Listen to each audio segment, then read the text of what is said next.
Sir John Narian ninyo sa Avedrano usa nga datigap nga former SK Federation President nga usagap nato mga kapulina baga kay Simpaman kukuha naton itong mga Simpaman stand gap ni Sir regarding hini kun arot baga pita dinhi itong paperang gobyerno regarding itong posibleng nga pag-abolish nga napagina Sir mo pay nga aga po ibumudjay po ito na welcome po ato taramdang nga bumbuhan big time po and Sir kamusta po mo?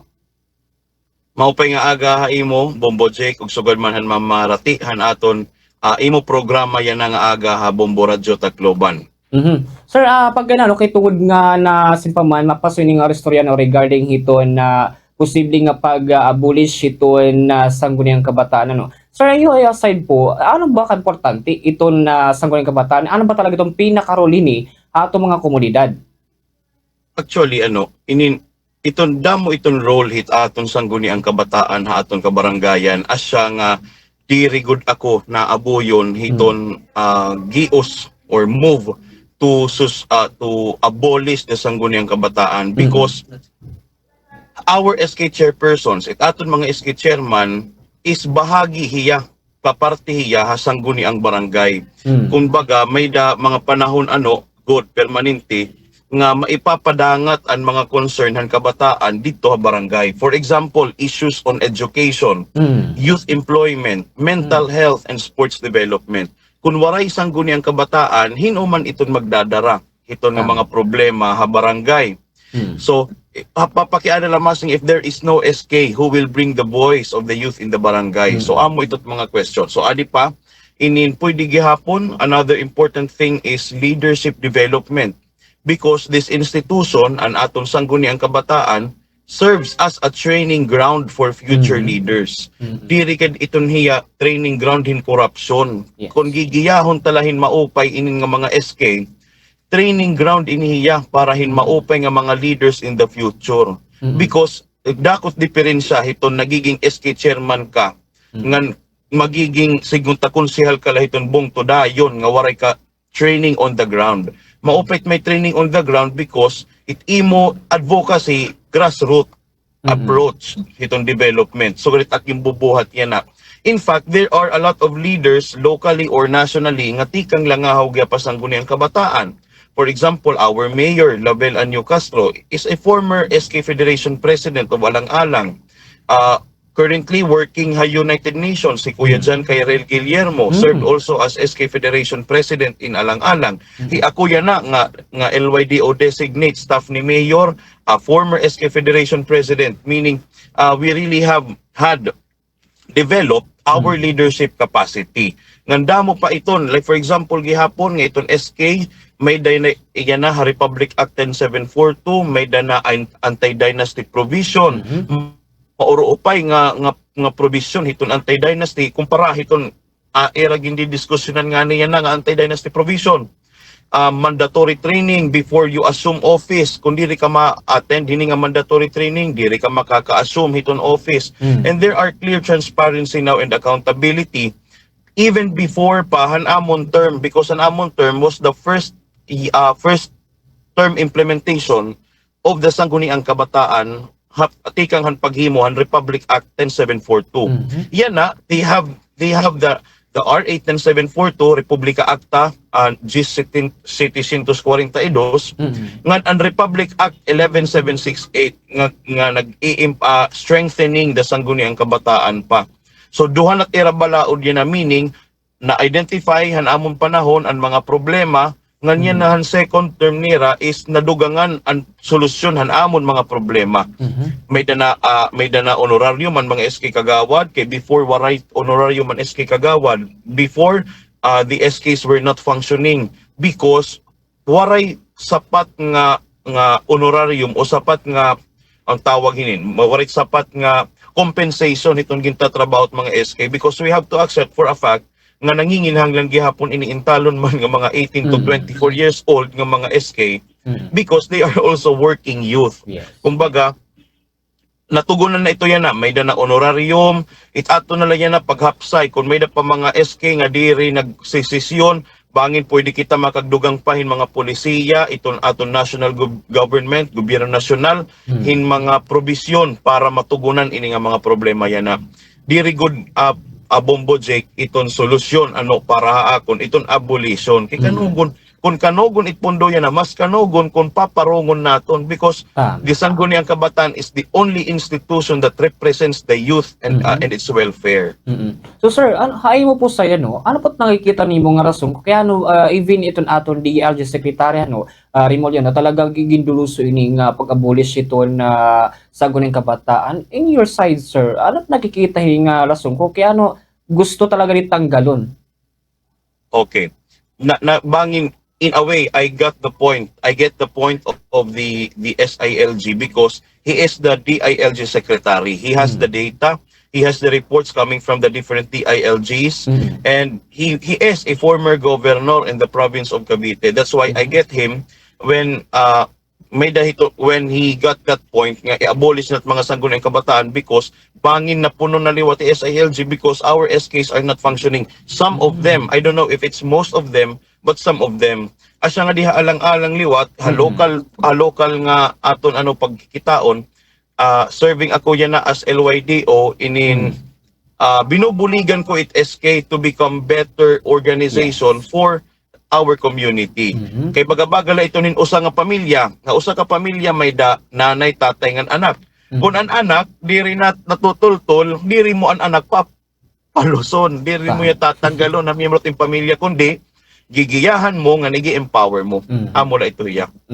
So sir, since no, bagaan na talaga pinaka dapat isa lang alang ano, usang aton nga SK officials ano kay pagkalaman anong asur talagang nagiging mapasumugol ini. Accumulate kay iba baga atong mga kabombo na kay nga ang trabaho la ko ng SK pagpaligal ako ng basketball. So in your time sir, ano po itong mga gimbuhat nimo nga mapa-strength or talagang mapa-wide pa itong program dira lah itong mga klase nga basketball nga kikita nato ano po itong mga gimbuhat ni mapitan sir?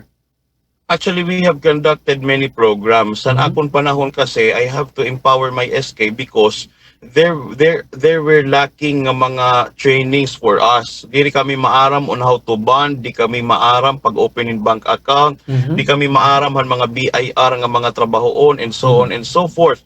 Asya nga we trained them and amon mga ikasi SK to empower ourselves. And later on forward, I told them nga ayaw ta pag i-prioritize itong mga basketball nga mga sod nga mga activity because it only focuses one constituency of ours which is ang mga kalalakinan. Damo pa iton ano we have conducted environmental activities, amon mga disaster preparedness for our youth.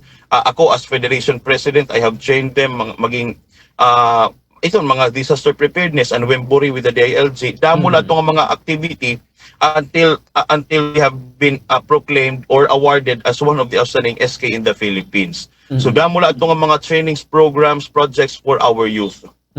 So do you think sir, since iton atong kabataan yan labi na kay medyo aware na hera iton kung paano pumili ano iton usang botante labi na kay baga tira kapiton election ano.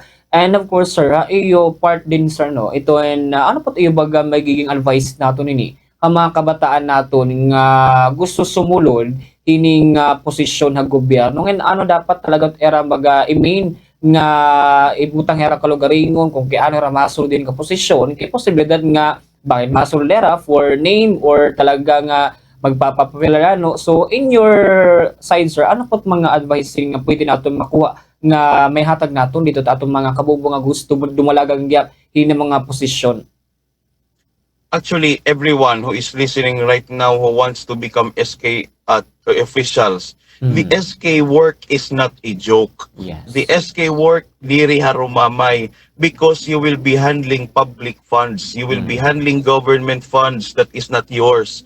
Damot papilhinin diri ini kay pasikat la, diri ini kay pagpahamot la, diri ini nimo gatasan nga magkakaada ka hinsweldo para ka maka-eskwela, para ka mangadton iba-iba nga lugar. But this organization this is a representation of our sector. Kung gusto mo sumulod hinin, trabaho ahin maupay kay diri inihiya harumamay, diri inihiya linurong la kun baga haaton puplunganon nga kakalsadahan, diri niya linurong nga trabaho. So you have to take this seriously because this will give you a serious job in solving problems of our youth.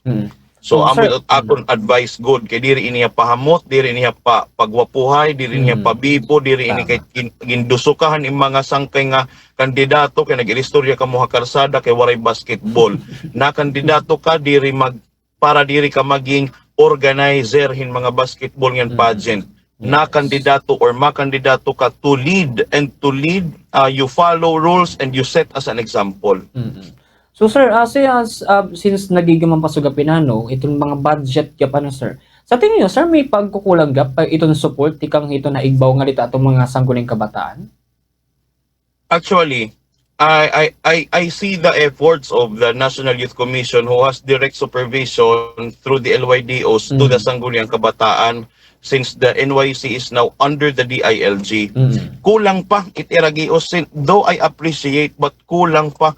They have to hear the voices on the ground. They have to hear the voices of the Sangguniang Kabataan who is in the grassroots. Yes. Diri hira mamati at laha Metro Manila. This has been my everlasting clamor ever since I have entered in this arena of youth development. The problem of their policies are Manila-centric, Metro Manila-centric. They do not go to the barangays, they do not go and listen to our grassroots leaders nga diha ka barangayan, kaumahan. Adat tinuod nga problema. If our nation or if the National Youth Commission wants the SK to become, kung gusto niyo mag-progress, don't leave us behind. Amot akon point. Come here and hear us. Yes. Don't focus in Manila kay masusumo na ito ni Randoro. Whenever there are trainings, permi puno because human na Manila. They are not giving equal opportunities of youth development to the youth, especially here in our region or in any other regions. Permanente na la Metro Manila. And lastly, ito pa nga, we won't be able to feel their presence because we have no office here in the National Youth Commission here in the region, in Region 8. It aton opisina hit NYC is based in Cebu. In Cebu, it's called the Region 7 and 8 office. My God, Region 7, okay la because it is composed of Cebu and Bohol. Din here, Region 8, we have a lot of provinces. We have Biliran, Leyte, Southern Leyte, and the 3 provinces of Samar. So, uunom it probinsya din, uunom it mga probinsya at aton region. But then again, we have no NYC and we have a lot of SKs enduring the problems because kung ikaw taga Northern Samar, mabiyahe ka pa Cebu para lahin hinga dayon it NYC, maoropay kung mabutang din niya Leyte and dito liyo ta Eastern Samar.